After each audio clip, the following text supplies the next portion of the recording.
Iya, heeh.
Ya, bismillahirrahmanirrahim. Assalamualaikum warahmatullahi wabarakatuh.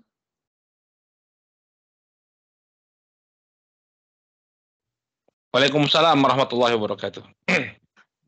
Perkenalkan teman-teman, aku di sini sebagai Master of Ceremony akan memandu acara kajian ini sampai selesai. Perkenalkan sebelumnya nama aku Bimo, boleh panggil apa aja, boleh panggil Seno, boleh panggil apapun.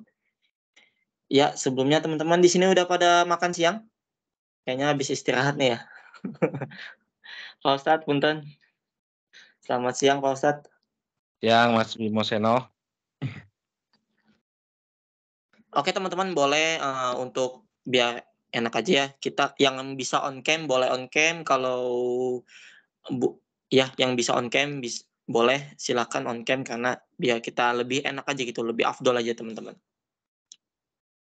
Udah ada banyak nih ya, alhamdulillah udah ada sekitar 10 peserta, masya Allah. Oke teman-teman, mungkin di sini sebelumnya mohon maaf, aku baru pertama kali ya, jadi salam kenal juga buat teman-teman. Ini dari teman rekan lintas Arta ya. Ya, ini kita ada kajian bulanan dengan judul Berkah Itu Mudah, Mengenal Berkah Lebih Dekat. Nah, ini banyak banget teman-teman nih yang bakal dibahas. Ingin mengenal lebih jauh dahsyatnya hidup berkah, mau tahu langkah mudah berkah di dunia kerja nih teman-teman. Kebetulan banget, pas banget nih teman-teman yang lagi di dunia pekerjaan nih, harus banget nih didengerin, karena ini tips dan trik gimana sih biar kita tuh berkah gitu kerjanya. Karena tuh sekarang banyak gitu ya pekerjaan. Ya banyak gitu, maksudnya uangnya tuh banyak tapi nggak berkah gitu. Ya mungkin teman-teman udah tahu lagi. Nah, ada lagi nih, satu lagi, mau tahu nggak sih bagaimana cara terhindar dari penghalang keberkahan? Nah ini, satu lagi, ini masih berhubungan banget teman-teman sama yang tadi.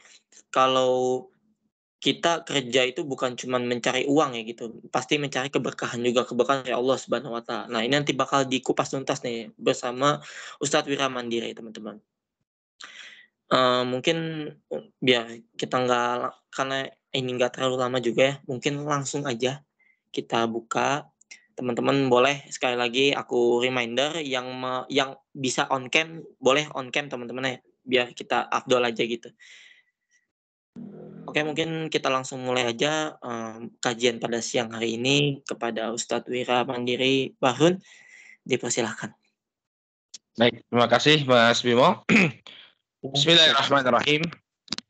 Innal hamdalillah nahmaduhu wa nasta'inuhu wa nastaghfiruh wa na'udzu billahi min shururi anfusina wa min sayyiati a'malina. May yahdihillahu fala mudilla lahu wa may yudlil fala hadiya lahu. Asyhadu an la ilaha illallah wahdahu la syarika lah wa asyhadu anna Muhammadan abduhu wa rasuluh. Allahumma salli wa sallim ala nabiyyina Muhammad wa ala alihi wa sahbihi wa man ittaba'a hudahu ila yaumiddin, amma ba'd. Saudaraku kaum muslimin, rekan-rekan di lintas Arta yang semoga senantiasa dirahmati oleh Allah. Alhamdulillah, puji dan syukur tak henti-hentinya kita panjatkan kepada Allah Subhanahu wa taala atas segala nikmat yang telah Allah Subhanahu wa taala berikan kepada kita, terutama nikmat taufik dan hidayahnya, sehingga sampai saat ini kita masih bisa melaksanakan amalan ketaatan kepada Allah Subhanahu wa taala. Mudah-mudahan Allah Subhanahu wa taala senantiasa menganugerahkan keistiqomahan kepada kita semua. Rekan-rekan yang dirahmati oleh Allah, insya Allah di siang hari ini, ya, di tengah-tengah rehat kita akan bawakan sebuah kajian ya dengan tema ya berkah itu mudah. Jadi sebagaimana yang disinggung oleh Mas Bimo tadi, kita akan bahas tentang bagaimana agar pekerjaan yang kita lakukan ini membuahkan keberkahan, ya. Dan tentunya barakallahu fikum, dengan keberkahan ya hidup kita itu akan lebih baik dunia akhirat. Karena yang namanya barokah ya, berkah itu dari bahasa Arab ya, namanya adalah dari bahasa Arab, aslinya itu adalah al-barokah. Al-barokah itu artinya an-nama, ini sesuatu yang bertambah. Jadi al-barokah, keberkahan itu artinya kebaikan yang senantiasa bertambah. Nah, sekarang kita berada di dunia kerja kita. Tentunya kita bekerja agar bisa mandiri ya, menafkahi diri sendiri, tidak tergantung kepada orang lain. Dan Nabi Shallallahu Alaihi Wasallam mengatakan bahwa makanan yang terbaik yang dimakan oleh seorang hamba adalah makanan hasil kerja kerasnya. Hasilnya sendiri, jadi bukan hasil diberi orang, bukan karena meminta-minta, tapi karena apa yang dia upayakan sendiri. Dalam sebuah hadis yang diriwayatkan oleh Al-Imam Al-Bukhari, Nabi Shallallahu Alaihi Wasallam mengatakan, "Ma'akala ahadun ta'aman qat khairan min an ya'kula min amali yadihi." Kata Rasul Shallallahu Alaihi Wasallam, tidaklah seorang hamba itu memakan makanan yang lebih baik daripada apa yang dia upayakan dengan tangannya. Artinya dia bekerja untuk menafkahi dirinya, untuk membeli apa yang menjadi kebutuhan dirinya tanpa dia meminta-minta ya bantuan dari orang lain. Jadi kita bekerja ini subhanallah ya, ini adalah sumber kebaikan. Ya, ketika Anda punya nafkah, kemudian Anda membiayai diri Anda sendiri, ini merupakan suatu kebaikan. Kemudian kata beliau sallallahu alaihi wasallam, wa inna nabiyallah Daud alaihi salam kana yaqulu min amali yadihi. Dan dahulu Nabiullah Daud, beliau makan dari apa yang beliau upayakan dengan tangannya sendiri, Oleh karena itu, jangan merasa malu ya, kita punya pekerjaan, walaupun mungkin pekerjaan kita tidak sementara yang lain. Ya, ada mungkin di antara teman-teman kita atau orang-orang yang kita kenal jadi pengusaha sukses, ya.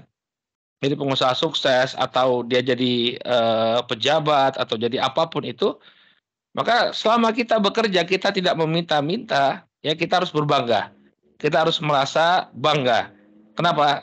Karena ini adalah hasil pekerjaan kita sendiri. Kita tidak meminta-minta. Ya. Jadi jangan meminta-minta. Sebagian orang dia kaya ya, tapi kayanya itu dengan meminta-minta.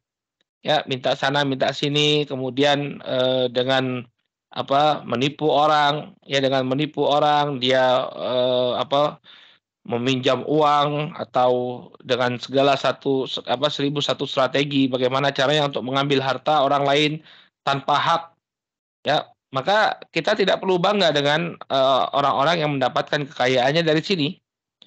Nabi Shallallahu Alaihi Wasallam itu pernah mengatakan ya dalam hadis riwayat Al Bukhari dari sahabat Az-Zubair bin Awam radhiyallahu taala anhu, beliau mengatakan li ayyakhudha ahadukum ya na'am ahbulan fayakhudha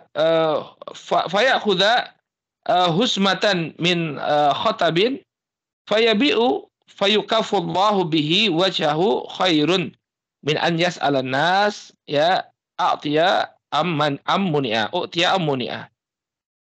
Kata Nabi Shallallahu Alaihi Wasallam, ini penting sekali ya. Jadi kita jangan suka minta-minta ya, jangan suka minta-minta atau berhutang ya.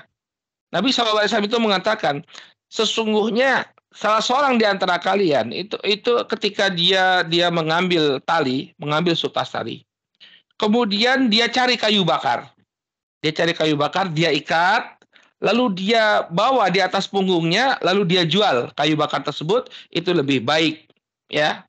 Itu lebih baik daripada dia meminta-minta kepada manusia. Baik manusia memberikan atau tidak memberikan. Nah, syahid dari hadis ini, apapun pekerjaan kita yang penting halal, kita terus bangga. Ya, karena itu lebih baik daripada kita meminta. Di sini Nabi SAW memberikan contoh, gambaran pekerjaan yang paling sederhana. Jual kayu bakar. Ambil ranting kayu yang patah, kemudian dikumpulkan, kemudian dijual. Dapat duit. Ya, itu jauh lebih baik daripada orang yang dia dapat kecukupan, dapat harta yang banyak dari meminta-minta. Maka keberadaan kita yang diberikan pekerjaan oleh Allah Subhanahu wa taala ini satu hal yang perlu kita syukuri. Alhamdulillah kita bisa dapat pekerjaan yang layak. Maka banyak-banyak bersyukurlah kita ya ketika Allah Subhanahu wa taala berikan kemudahan kita untuk bekerja. Antum semua yang ada di sini tidak perlu cari kayu bakar kan? Kerjanya enak ya di bidang teknologi ya, sesuai dengan passion juga mungkin, kemudian dapat gaji yang cukup ya, maka ini satu hal yang perlu kita syukuri. Nah sekarang bagaimana agar pekerjaan yang kita lakukan ini ya menjadi pekerjaan yang berkah ya, ya. Di antara perkara yang perlu menjadi perhatian kita agar pekerjaan kita itu menjadi pekerjaan yang berkah, tentunya kita tidak boleh bekerja di sektor yang haram. Ini yang pertama. Ya, tidak boleh bekerja di sektor yang haram. Ya, banyak di antara orang-orang yang tidak lagi peduli ya dengan penghasilannya atau dengan pekerjaannya. Mereka beralasan sekarang ini cari yang haram saja susah, ya apalagi cari yang halal katanya. Ini sebagai alasan bagi mereka ngeles ya, nggak mau kerja susah. Akhirnya dia bilang ya sudah saya cari pekerjaan yang haram saja biar dapat uang cepat. Ya, ada sebagian orang yang dia entah itu dia menggadaikan akidahnya atau menggadaikan kehormatan dirinya, menjual kehormatan dirinya agar cepat dapat uang. Nah, kita tidak boleh melakukan hal yang demikian. Sebagai seorang muslim, kita harus aware betul apakah pekerjaan yang kita lakoni ini pekerjaan yang halal ataukah haram. Nabi Shallallahu Alaihi Wasallam pernah menyebutkan tentang sebuah fenomena rekan-rekan yang dirahmati oleh Allah, fenomena akhir zaman. Ya, di mana orang-orang itu tidak peduli lagi uang yang masuk ke kantongnya itu halal atau haram. Maka hati-hati. Nabi SAW mengatakan, ya, la ya'tiyanna 'alan nasi zaman la yubalil mar'u bima akhadhal mal amin halalin amin haram. Akan tiba suatu masa kata Nabi Shallallahu alaihi wasallam di mana orang itu tidak peduli dari mana dia mendapatkan penghasilannya, dari mana dia mendapatkan hartanya. Apakah dari yang halal ataukah yang haram. Maka kita tidak boleh ya. Kita tidak boleh bekerja di sektor-sektor yang Allah haramkan. Harus benar-benar aware dengan apa yang kita lakukan. Antum alhamdulillah bekerja di perusahaan telekomunikasi ya, di teknologi. Ini suatu pekerjaan yang halal. Maka jangan ragu untuk bekerja di sini. Ya. Dan kita syukuri pekerjaan kita karena masih banyak orang yang dia bekerja di sektor-sektor yang diharamkan oleh Allah Subhanahu wa taala. Maka hendaknya pekerjaan yang halal ini benar-benar kita syukuri. Ya. Dan dalam sebuah hadis yang Nabi Shallallahu Alaihi Wasallam menyebutkan mengatakan kepada kaum muslimin, ayuhan nas ittaqullah wa ajbilu fit talab. Hadisnya diriwayatkan oleh Imam Ibnu Majah dari sahabat Jabir bin Abdullah radhiyallahu taala anhu. Ya. Kata Nabi Shallallahu Alaihi Wasallam, wahai sekalian manusia, ittaqullah, bertakwalah kalian kepada Allah Subhanahu Wa Taala, wa ajmilu fi talab, dan perbaguslah cara kalian untuk mencari rezeki, untuk mencari rezeki. Artinya apa? Pilihlah jalan yang baik untuk cari rezeki, jangan sembarangan, jangan kemudian tidak peduli halal dan haram, tapi pilihlah cara yang baik dalam mencari rezeki. Qala fa inna nafsan lan tamuta hatta ya tastawfiya rizqaha. Dan tidak ada seorang pun yang meninggal dunia melainkan dia akan mendapatkan semua rezekinya. Maksudnya apa? Rezeki itu sudah ditetapkan oleh Allah Subhanahu wa taala. Anda jangan khawatir. Malaikat maut tidak akan datang kepada Anda sebelum rezeki yang tadi sudah didaftar oleh Allah Subhanahu wa taala akan Anda dapatkan, telah Anda peroleh. Kalau sudah diperoleh, barulah kemudian meninggal dunia. Ini satu konsep yang perlu kita tanamkan, barakallahu fikum. Rezeki itu sudah diatur oleh Allah Subhanahu wa taala. Kita itu tinggal mencarinya dengan cara yang halal saja. Tapi rezeki itu sudah diatur oleh Allah Subhanahu wa taala. Jangan khawatir.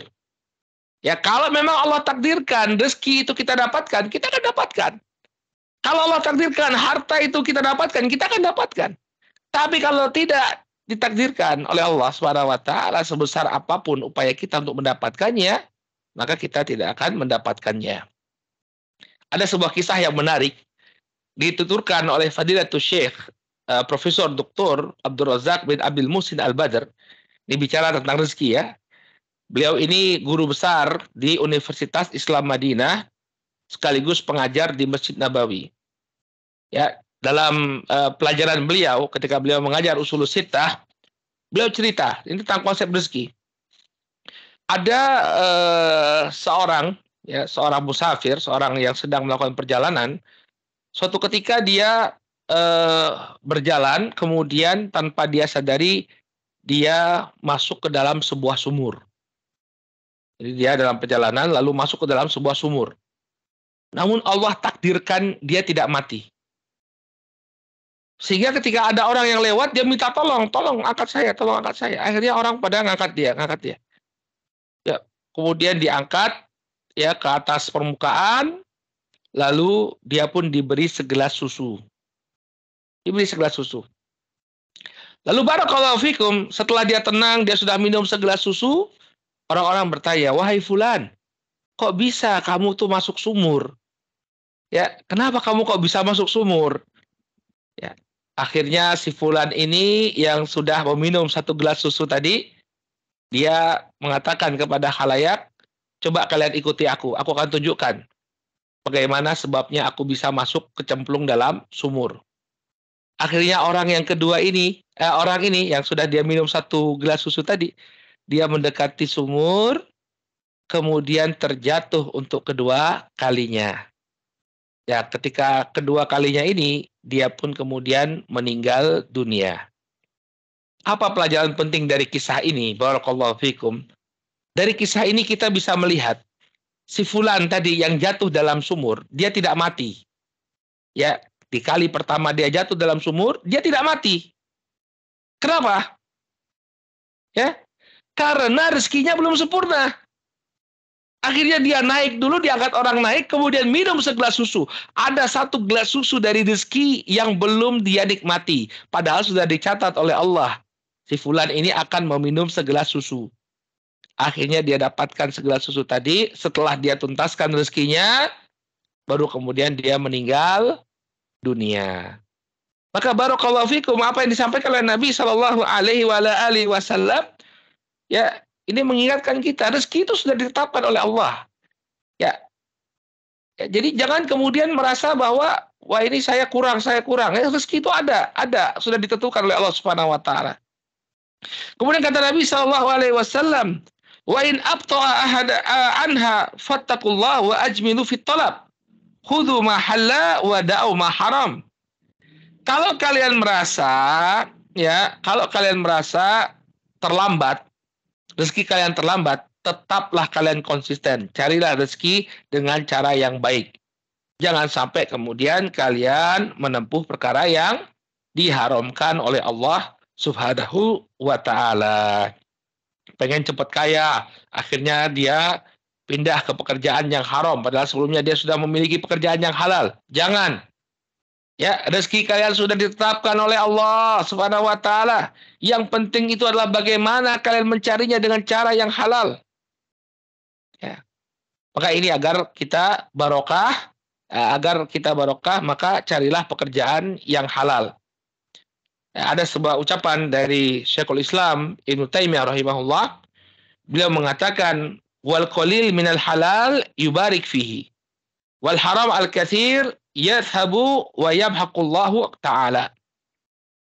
Harta yang sedikit tapi halal, yubarik fihi atau yubarok fihi, maka dia akan diberkahi. Ini perlu dicatat ini rekan-rekannya. Harta yang sedikit tapi halal, ini akan diberkahi. Wal haram al-katsir, adapun harta yang haram walaupun banyak, maka dia akan cepat hilang dan dihancurkan oleh Allah Subhanahu wa taala. Nauzubillah. Ya, maka cari harta yang halal, harta yang sedikit tapi halal, ini akan mendatangkan keberkahan, sementara harta yang haram walaupun banyak, dia justru akan menyebabkan kemurkaan Allah Subhanahu wa taala dan dengan mudah Allah Subhanahu wa taala binasakan orang tersebut dengan hartanya. Ya. Terlebih lagi barakallahu fikum, ya, kalau kita selain tidak mendapatkan keberkahan ya dari penghasilan yang haram, ada satu sanksi juga yang diberikan oleh Allah Subhanahu wa taala bagi orang-orang yang berpenghasilan haram. Apa sanksinya? Doa-doanya tidak dikabulkan oleh Allah Subhanahu wa taala. Nauzubillah. Siapa di antara kita yang tidak ingin ya yang tidak ingin agar doa kita dikabulkan? Tentu kita ingin agar doa kita dikabulkan. Nah, salah satu perkara yang menyebabkan doa kita itu tidak dikabulkan adalah ketika penghasilan kita itu berasal dari sumber yang haram. Dalam hadis riwayat Muslim, rekan-rekan yang dirahmati oleh Allah, dalam hadis riwayat Muslim dari Abu Hurairah radhiyallahu taala anhu, ya, Nabi SAW bercerita tentang orang yang dalam keadaan safar. Ada orang dalam keadaan safar, as'ath akbar, yamuttu yadahi ila sama. Ya, dia dalam keadaan pakaiannya berdebu, rambutnya kusut, kemudian pakaiannya berdebu, lalu dia angkat tangannya ke atas langit. Kemudian dia mengatakan, Ya Rabbi, wahai Rabbku, wahai Rabbku. Jadi ada orang yang seharusnya doanya itu dia dikabulkan. Doa dia dikabulkan. Pertama, dia dalam keadaan safar. Yang namanya orang safar itu doanya mustajab. Dalam hadis riwayat Tirmidzi, ada 3 orang yang doanya itu akan dikabulkan oleh Allah. Seorang musafir, doa orang tua, dan doa orang yang terdolimi. Ini doanya akan dikabulkan oleh Allah. Maka orang ini dalam keadaan safar. Kemudian dalam keadaan sangat butuh bantuan Allah. Pakaiannya berdebu, rambutnya kusut. Ya. Kemudian yamuddu yadayhi ilas sama. Dia angkat tangannya ke atas langit. Lalu dia puji Allah Subhanahu wa taala, Ya Rabbi. Wahai Rabbku, wahai Rabbku. Wa mat'amuhu haram, wa mashrabahu haram.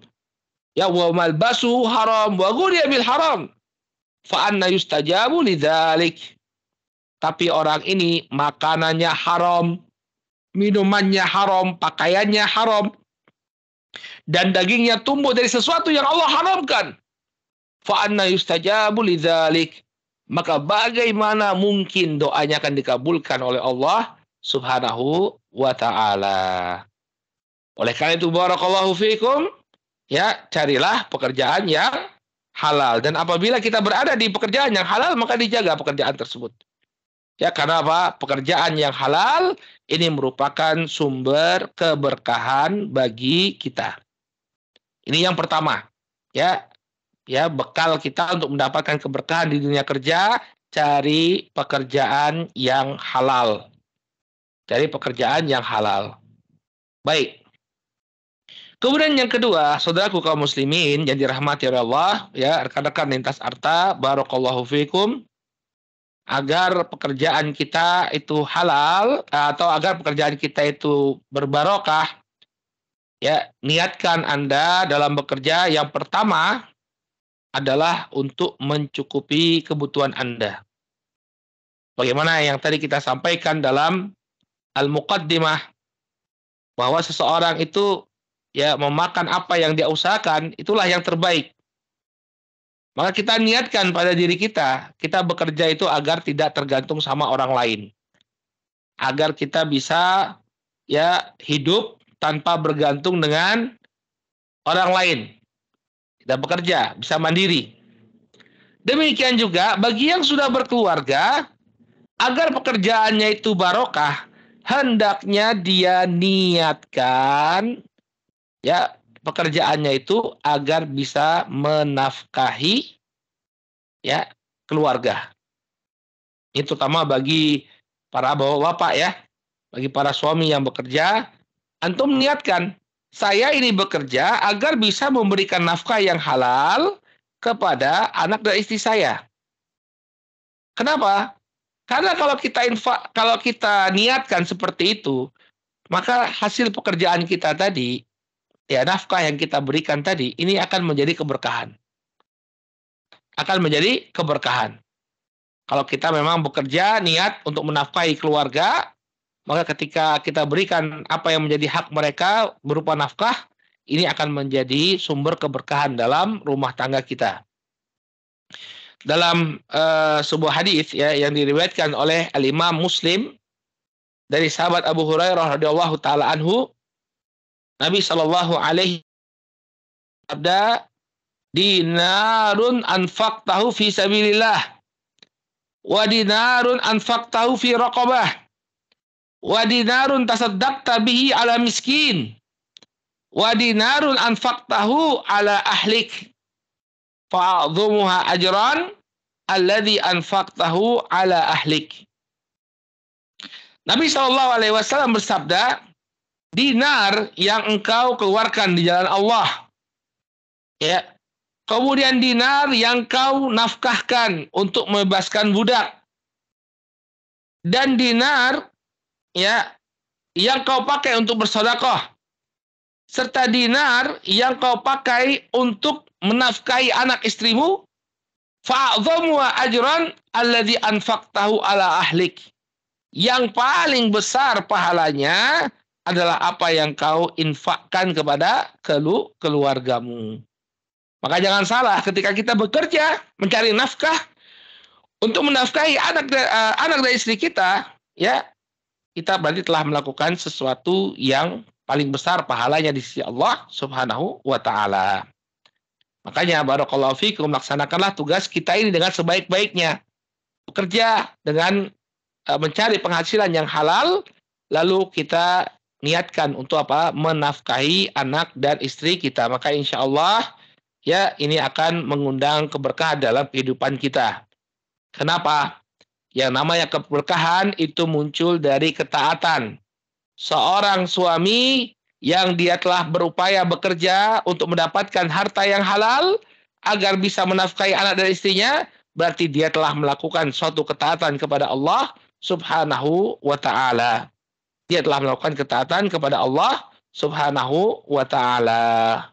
Ya, maka orang yang taat kepada Allah Subhanahu wa taala, dia akan diberkahi. Dia akan mendapatkan curahan keberkahan dari Allah Subhanahu wa taala. Kemudian yang ketiga, barakallahu fiikum, agar pekerjaan yang kita lakukan ini, ya, kita mendapatkan keberkahan darinya, hendaknya kita jujur dan menunaikan amanah dalam bekerja. Saat Anda bekerja di sebuah instansi, Anda, ya, diberikan semacam tata tertib, ya, atau diberikan semacam kontrak kerja. Di sana disampaikan apa yang harus Anda lakukan, apa pekerjaan Anda, kemudian bagaimana kewajiban yang harus Anda tunaikan selama jam kerja. Itu ada. Maka kata Nabi SAW, al-muslimu ala syurutihim.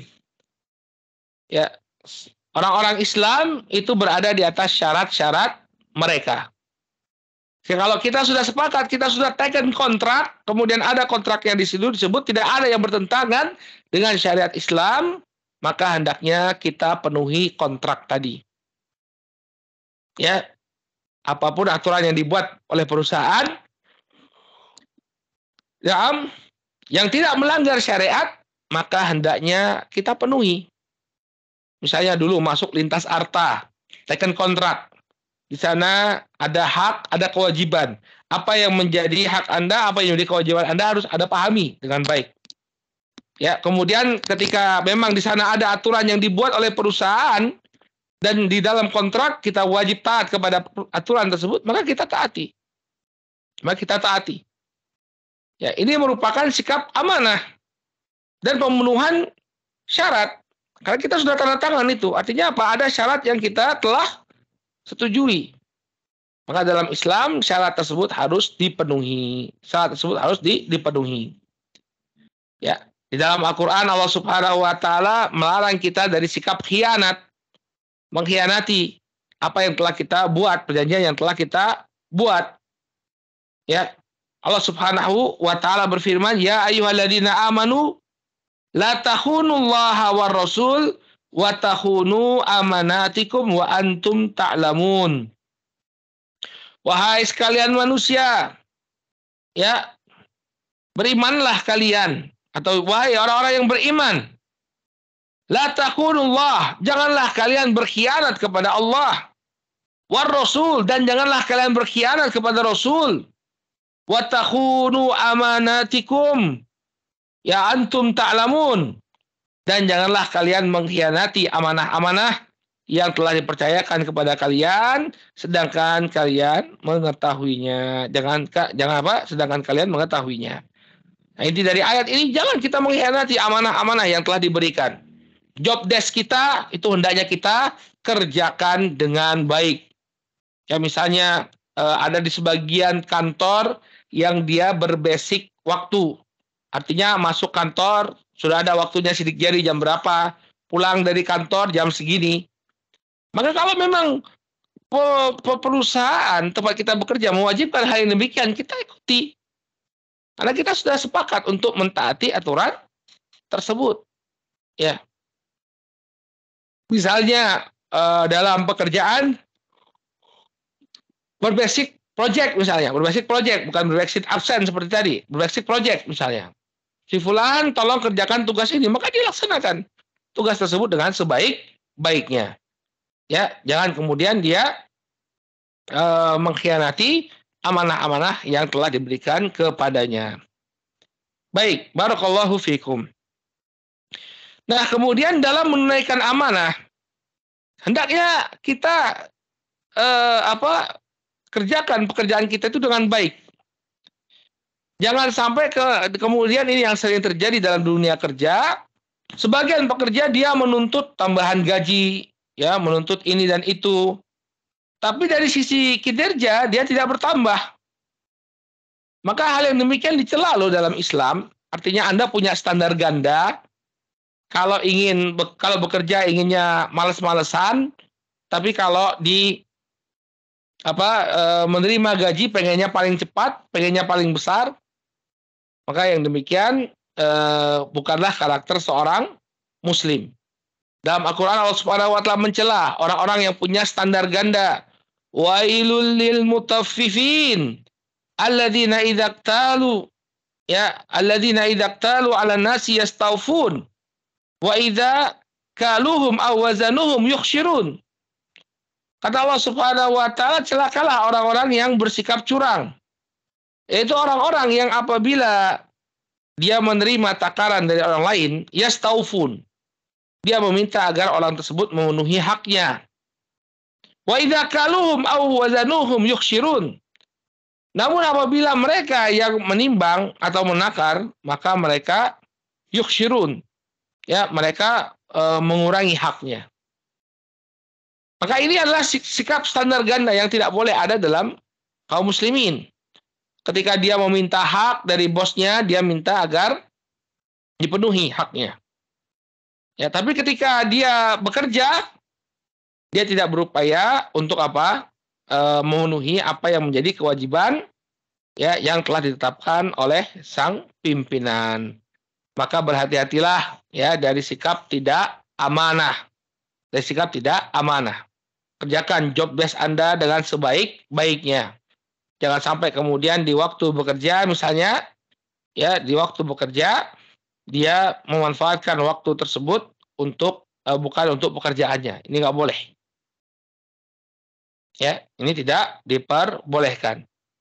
Ya, kalau Anda sebagaimana Anda ingin untuk dibayar dengan layak, maka bekerjalah dengan layak, bekerjalah dengan baik. Bekerjalah dengan baik.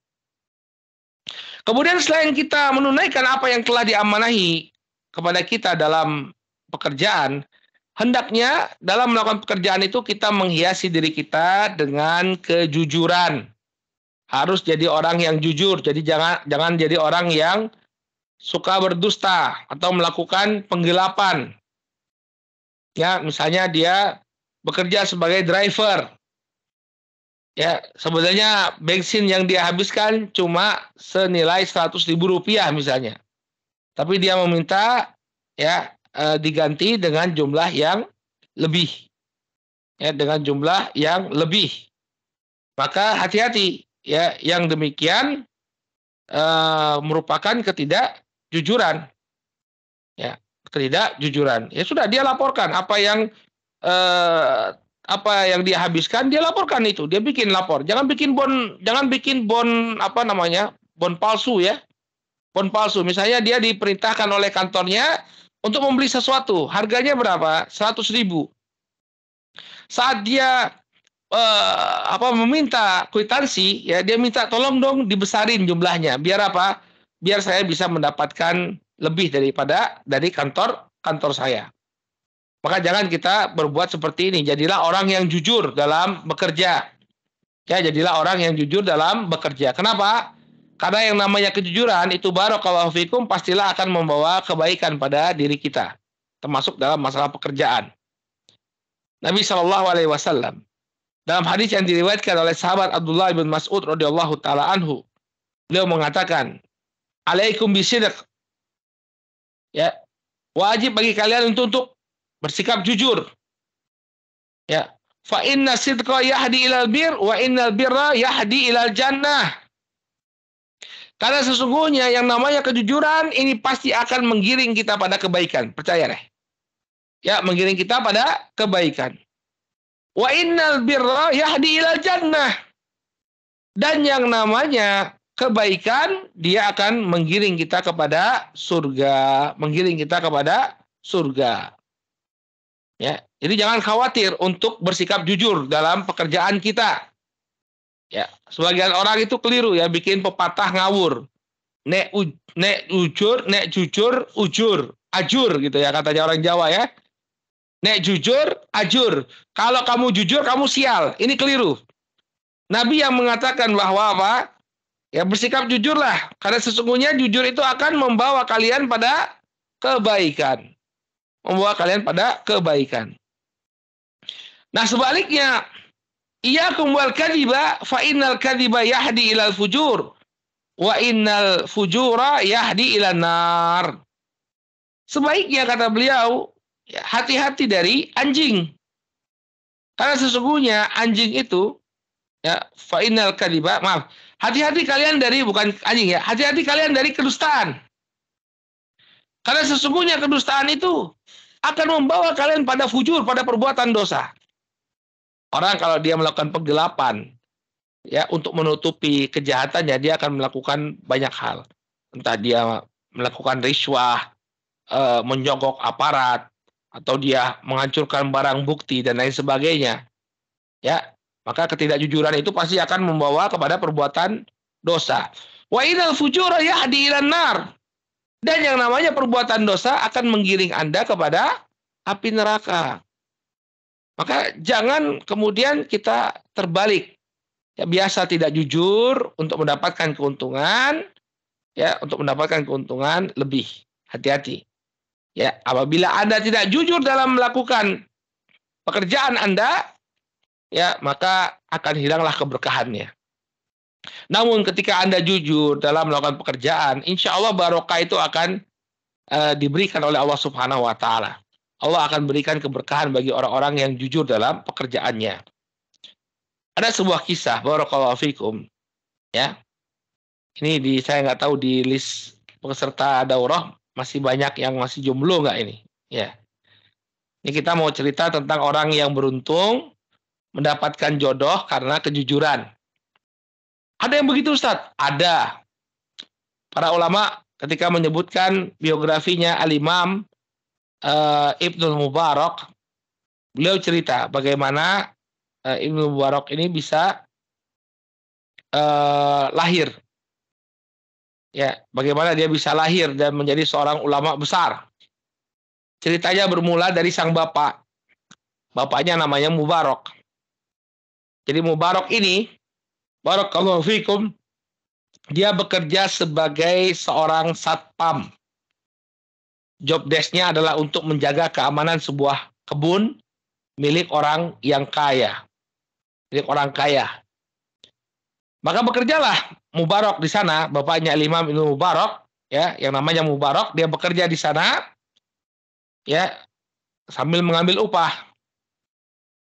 Suatu ketika datanglah majikannya ke kebun tersebut, lalu bertanya kepada Imam, bukan kepada Imam, ya, berkata kepada Mubarak, bapaknya Imam Ibnu Mubarak, wahai Mubarak, tolong kau ambilkan untukku sebuah delima yang manis. Sebuah delima yang manis. Maka kemudian diambillah buah delima oleh Mubarak. Dihidangkan kepada si pemilik kebun.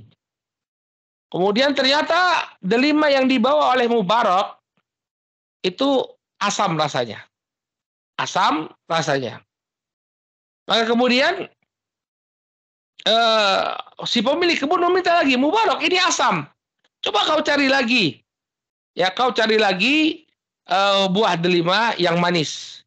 Kemudian datanglah Mubarak untuk kedua kalinya, lalu dia membuka delima tersebut, dan majikannya masih saja merasakan merasakan buah yang asam.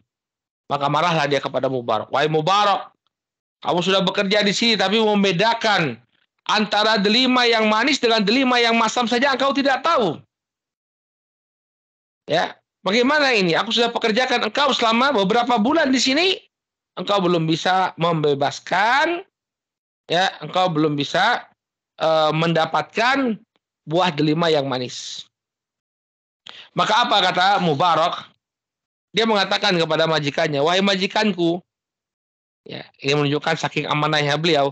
Saya itu dikontrak di sini sebagai satpam. Saya tidak diberikan kewenangan sedikit pun, ya, untuk apa? Untuk mencicipi buah delima.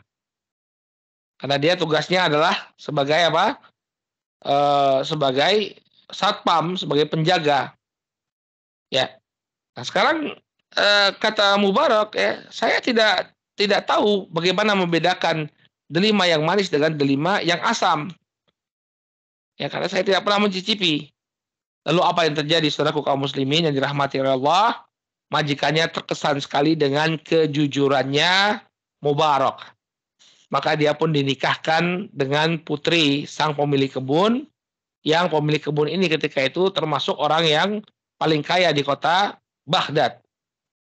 Ya, maka kemudian dia memiliki seorang anak perempuan, dinikahkan dengan, ya, Mubarak. Dinikahkan dengan Mubarak, lalu lahirlah dari pernikahan tersebut seorang ulama besar, yaitu, ya, Abdullah bin Mubarak. Abdullah bin Al-Mubarak. Nah, coba lihat. Karena kejujuran dapat bonus. Apa bonusnya? Dinikahkan dengan anak majikan. Dan anak majikannya ini terkenal sekali dengan kecantikannya, kecerdasannya. Seorang wanita yang diidam-idamkan oleh banyak lelaki. Tapi siapa yang dipilih oleh sang bapak untuk mendampingi sang putri? Ternyata Mubarak. Yang dia hanya bekerja sebagai seorang penjaga, namun jujurnya luar biasa. Nah, maka hendaknya kita bekerja dengan jujur, ya. Jangan manipulatif. Jangan manipulatif sehingga merugikan merugikan perusahaan tempat kita bekerja. Tapi jadilah orang yang jujur. Kemudian yang terakhir, ya, karena waktu kita sangat terbatas, ya, saya sebutkan 4 poin saja bagaimana caranya agar kita mendapatkan keberkahan dari dunia kerja kita. Ya, hendaknya harta yang kita miliki dari pekerjaan itu kita tunaikan apa yang menjadi haknya. Bayar zakat, kemudian bersedekah. Ini juga akan menjadi sebab harta kita barokah. Dalam sebuah hadis yang diriwayatkan oleh Imam Muslim, ya, Nabi SAW mengatakan, "Man nafasa an mu'min kurbatan min kurabi dunya, nafasallahu anhu kurbatan min kurabi yaumal qiyamah." Barang siapa yang meringankan memberikan kemudahan bagi seorang mukminah, ya, maka nafasallahu anhu kurbatan min kurabi yaumil qiyamah. Maka balasannya apa? Allah Subhanahu wa taala akan hilangkan kesulitannya pada hari kiamat nanti. Qala wa man yassara ala mu'sirin yassarallahu fid dunya wal akhirah. Demikian juga barang siapa yang memberikan kemudahan bagi orang yang terlilit hutang, maka Allah Subhanahu wa taala akan permudah urusannya di dunia dan di akhirat. Jadi barakallahu fikum, sebaik-baik harta itu adalah harta yang dipegang oleh seorang yang beriman. Dia tahu bagaimana memanfaatkan hartanya. Ya. Maka dia berupaya untuk meringankan beban saudaranya misalnya. Ya, dari harta yang dia miliki dia ringankan beban saudaranya. Allah akan ringankan bebannya dunia akhirat. Ya, waman satara musliman satarahullahu fid dunya wal akhirah. Dan kemudian yang ketiga, barang siapa yang menutupi aib seseorang, Allah Subhanahu wa taala akan tutupi aibnya di dunia dan di akhirat. Di dunia dan di akhirat.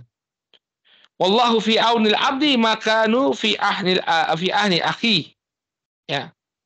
Kemudian kata Nabi Shallallahu Alaihi Wasallam, Allah Subhanahu Wa Taala akan senantiasa menolong selama seorang hamba ini masih menolong seorang hamba menolong saudaranya. Jadi pertolongan Allah itu tergantung dengan perhatian kita kepada saudara kita. Makanya kalau kita punya kelebihan harta, barakallahu fikum, manfaatkan untuk membantu sesama. Jangan medit, jangan pelit. Ya seakan-akan kita, waduh ini sudah bekerja keras dapat uang segini, masa kemudian disedekahkan. Ya akhi, harta itu datang dari Allah Subhanahu wa taala.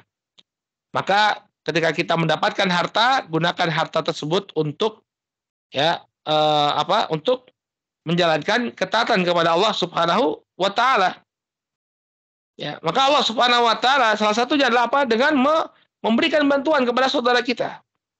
Urusan kita akan dipermudah oleh Allah. Harta kita akan dilipat gandakan oleh Allah Subhanahu wa taala. Makanya jangan pernah takut miskin kita ya dalam memanfaatkan harta kita. Dan gunakan harta itu untuk apa? Selain bersedekah, selain kita menolong orang lain ya, kita juga bisa menggunakan harta kita untuk ketaatan yang lain ya.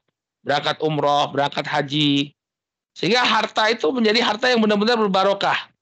Kalau diaudit ya, ditanya diaudit ya, kemana misalnya kamu dapat gaji misalnya Anda dapat gaji misalnya 10 juta per bulan. Ternyata dari 10 juta itu dia untuk mencukupi dirinya, kebutuhan dirinya agar tidak meminta-minta. Demikian juga dia mencukupi kebutuhan para ummahat ya, orang-orang yang lemah ya, para janda ya. Dia pergunakan hartanya untuk membiayai anak istrinya. Dia pergunakan hartanya untuk berangkat umroh. Dia pergunakan hartanya untuk ini dan itu, amalan-amalan ketaatan. Maka Allah Subhanahu wa taala akan tambahkan hartanya atau Allah akan berikan keberkahan pada dirinya. Berikan keberkahan pada dirinya. Maka jangan lupa untuk bersedekah, barakallahu fikum. Ya, demikian juga memberikan hadiah kepada sesama dari harta yang kita miliki. Insya Allah ya harta yang kita infakkan ini akan menjadi sumber keberkahan. Jadi harta yang kita pakai untuk sesuatu yang Allah ridhoi ini akan menambah keberkahan pada diri kita. Ya, mungkin ini yang bisa kita sampaikan pada kesempatan kali ini. Ya, kita tidak perlu panjang lebar ya. Setidaknya 4 poin tadi yang kita sebutkan agar benar-benar kita mendapatkan keberkahan. Yang pertama, hendaknya Anda mencari pekerjaan yang halal. Kemudian yang kedua, niatkan ya dengan nafkah tersebut agar kita tidak meminta-minta dan agar kita bisa menafkahi keluarga kita. Kemudian yang ketiga, hendaknya kita jujur dan amanah dalam bekerja. Dan yang keempat, yang terakhir, hendaknya kita pergunakan harta tersebut untuk kebaikan, ya, untuk membantu orang lain, untuk melakukan ketaatan kepada Allah Subhanahu wa taala dan yang semisalnya. Insya Allah apabila kita melakukan hal-hal ini, ya, maka penghasilan kita akan barokah, kerja kita akan barokah, harta yang kita miliki pun akan semakin barokah. Wallahu taala a'lam bissawab. Mungkin ini yang bisa kita sampaikan pada pertemuan kali ini. Mudah-mudahan bermanfaat. Kemudian kalau ada yang ingin ditanyakan, kami persilakan. Ya. Ya, alhamdulillah, jazakallahu khairan wa minkum, Pak Ustadz Wira. Oke teman-teman, boleh yang ingin bertanya silahkan on mic atau ketik di kolom komentar. Silahkan teman-teman, dipersilahkan bagi yang ingin bertanya ya. Ya, silakan.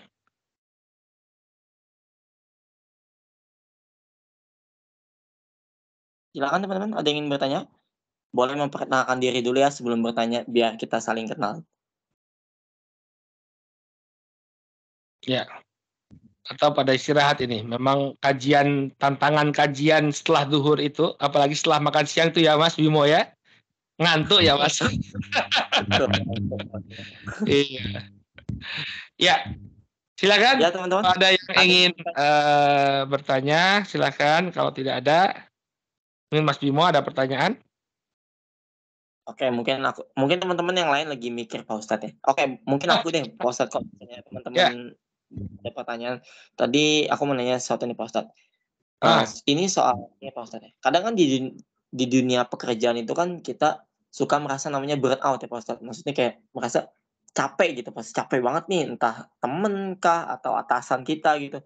Nah, itu gimana sih Pak Ustadz hukumnya? Kadang kita, ya walaupun aku nggak bilang semua ya, kadang ada beberapa kita tuh malah mungkin kita, apa ya, ngata-ngatain bos kita atau pekerjaan kita sendiri gitu. Padahal aku pernah dengar kalau memang kita nggak boleh gitu ibaratnya. Sebenarnya nggak boleh seperti itu karena kita mencari rezeki di tempat itu. Itu gimana ya Pak Ustadz hukumnya?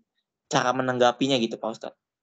Terima kasih. Ya, kalau misalnya memang ada satu hal yang, kekeliruan yang dilakukan oleh bos kita ya, sebenarnya kita juga, berupaya untuk memperbaiki diri mereka ya, kalau memang itu suatu hal yang kurang layak ya.